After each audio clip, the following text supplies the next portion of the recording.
बड़ी खबर, आज से शुरू हो रहे संसद के शीतकालीन सत्र को सुचारू तौर पर चलाने के लिए सरकार ने विपक्ष से सहयोग मांगा है। भारत सरकार की ओर से विपक्ष को उनकी मांगों पर विचार करने का भरोसा भी दिया गया है, क्योंकि एसआईआर एक बहुत बड़ा मुद्दा है विपक्ष के लिए और सरकार से ये मांग की गई कि इस पर चर्चा होनी चाहिए।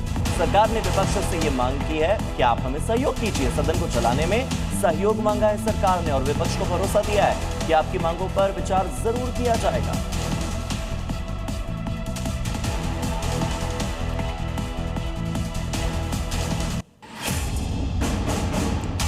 संसद का जो शीतकालीन सत्र है, शुरू होने से पहले आज इंडिया गठबंधन के फ्लोर लीडर्स की बैठक होगी। इस बैठक में सत्र को लेकर आगे की रणनीति को निर्धारित किया जाना है।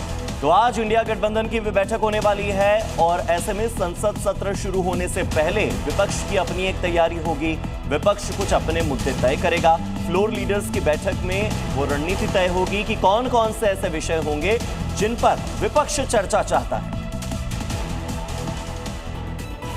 आज से शुरू होगा संसद का शीतकालीन सत्र। कई विधेयक शीतकालीन सत्र में किए जाएंगे पेश। विपक्ष के एसआईआर के मुद्दे पर सरकार को घेरने की तैयारी, तो सत्र के हंगामेदार रहने के भी आसार। दिल्ली पुलिस की स्पेशल सेल का बड़ा एक्शन, 3 आतंकवादी गिरफ्तार। आईएसआई से जुड़े शहजाद भट्टी के संपर्क में थे सभी आतंकी। टारगेट किलिंग और हैंड ग्रेनेड हमले की थी प्लानिंग।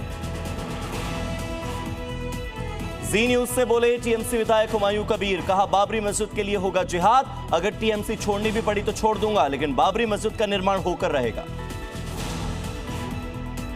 दिल्ली एनसीआर में वायु प्रदूषण से जुड़े मुद्दे पर सुप्रीम कोर्ट आज करेगा सुनवाई। दिल्ली एनसीआर में लगातार बढ़ रहा है वायु प्रदूषण का स्तर, चिंताजनक बनी हुई है हवा की स्थिति।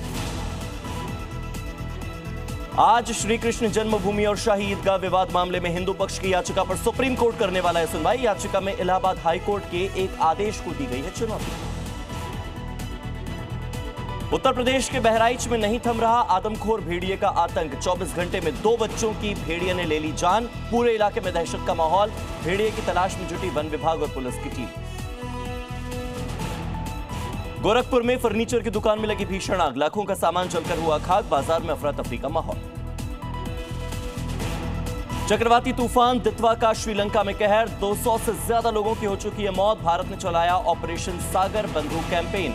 भारत की एनडीआरएफ, इंडियन एयरफोर्स और नेवी राहत बचाव कार्य में जुटी। और उसके बाद भारत में भी चक्रवाती तूफान दितवा का दिखा असर। तमिलनाडु और पुडुचेरी के कुछ हिस्सों में भारी बारिश की संभावना। चेन्नई हवाई अड्डे पर उड़ानें रद्द, तो पुडुचेरी में स्कूल रहेंगे बंद।